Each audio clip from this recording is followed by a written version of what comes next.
मैं doctor Shashikant Singh MA second semester ancient history के विद्यार्थियों के लिए कुषाण वंश के शासक वासुदेव के सिक्कों पर प्रकाश डालने जा रहा हूँ।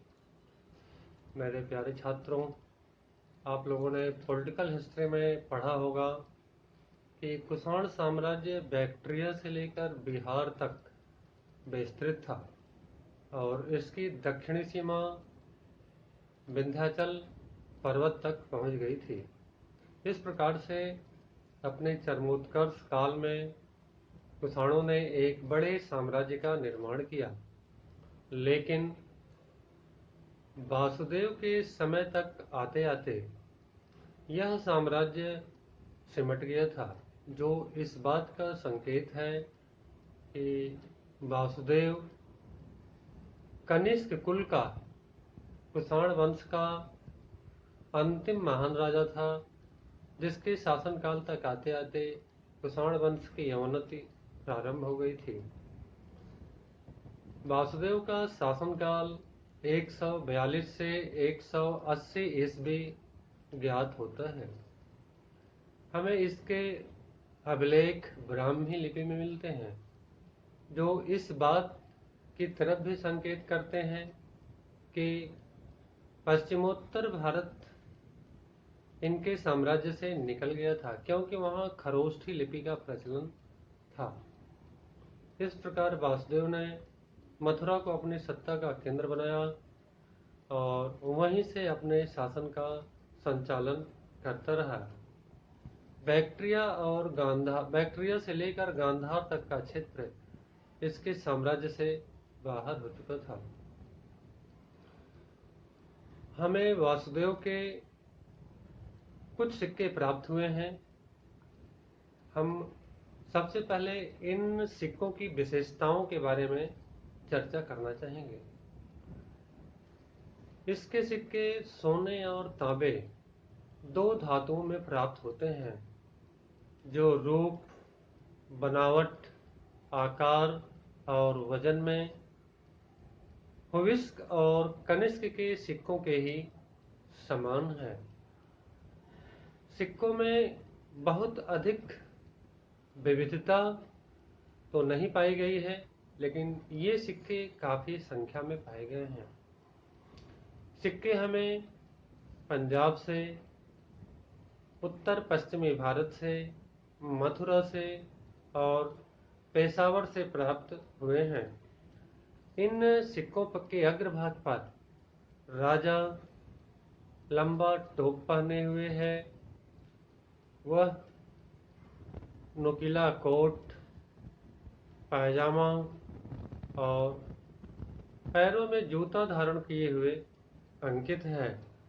उसके बाएं हाथ में राजदंड तथा दाहिने हाथ से वह आहुति डाल रहा है।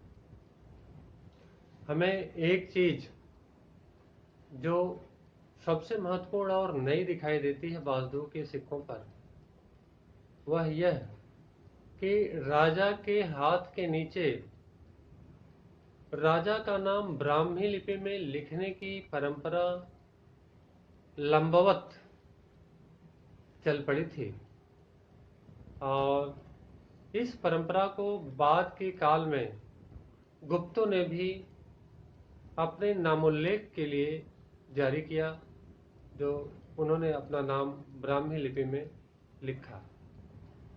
अब हम जो कुषाण सिक्कों पर प्रतीक चिन्ह दिखाई देते हैं, वह वासुदेव के सिक्कों पर बने हुए हैं, लेकिन हमें कुजुल कड़फिसस के प्रतीक चिन्ह, भीम कड़फिसस के प्रतीक चिन्ह, कनिष्क के, हुविस्क के प्रतीक चिन्हों में अंतर जो है दिखाई देने लगता है। इस अंतर को हम आपको दिखाना चाहेंगे। आप देखिए किस तरह से यह अंतर, ये जो है वासुदेव के, यह जो है वासुदेव के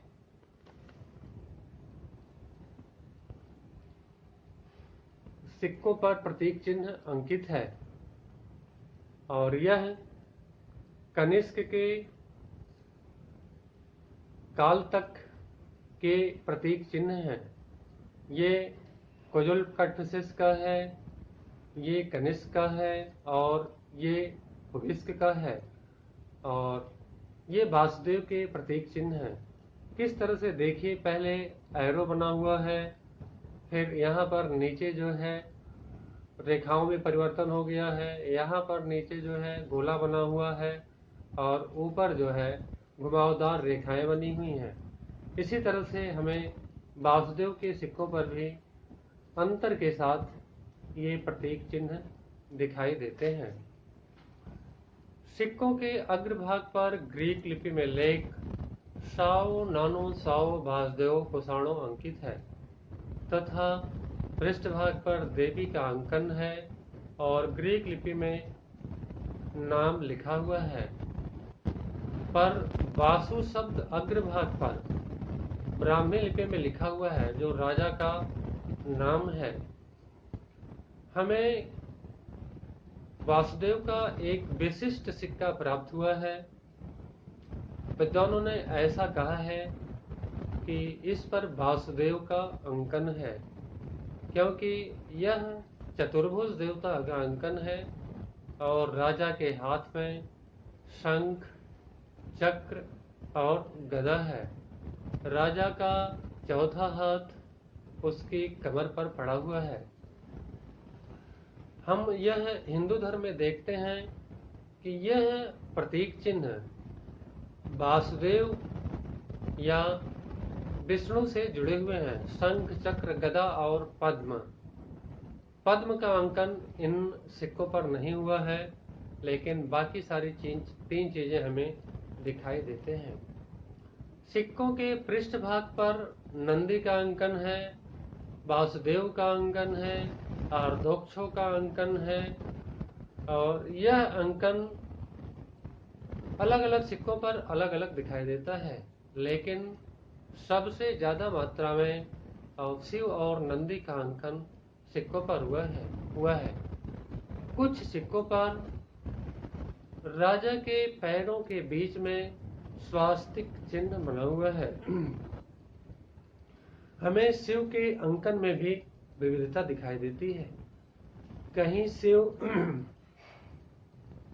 तीन मुखी हैं, कहीं उनके सिर पर त्रिनेत्र हैं, कहीं वह चतुर्भुज हैं तथा कहीं वह पशुपति के रूप में इन सिक्कों पर अंकित है। ये वासुदेव के सिक्कों की सामान्य विशेषताएं हैं। अब हम वासुदेव के स्वर्ण और ताम्र सिक्कों का विश्लेषण करेंगे। वासुदेव के स्वर्ण सिक्के पहले हम कैटलॉग के माध्यम से आपको इन सिक्कों को दिखाना चाहेंगे। ये देखिए,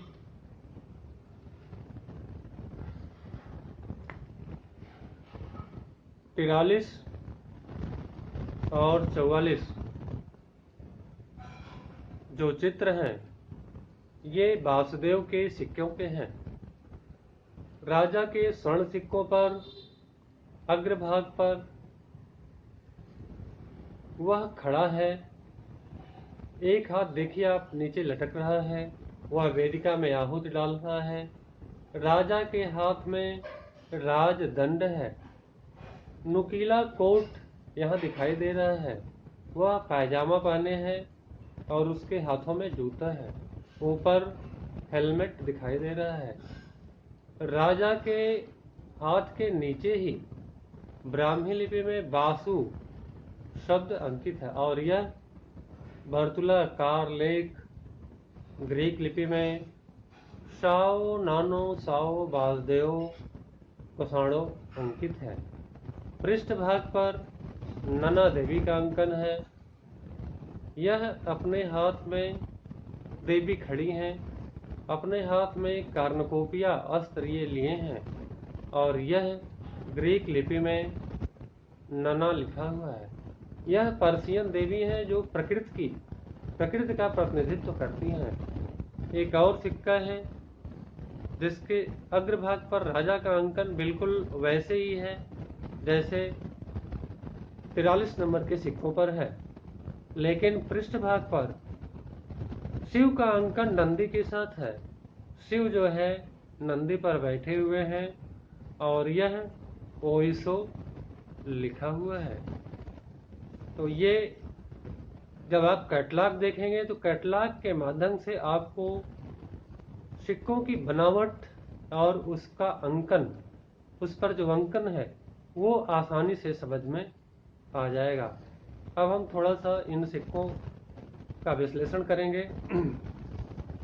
जैसे जो स्वर्ण सिक्के हैं उन सिक्कों पे अग्रभाग पर लेख के साथ साथ कुछ सिक्कों पर बाएं तरफ त्रिशूल और नंदी का अंकन है तथा दाहिने तरफ धर्म चक्र बना हुआ है तथा कुछ सिक्कों पर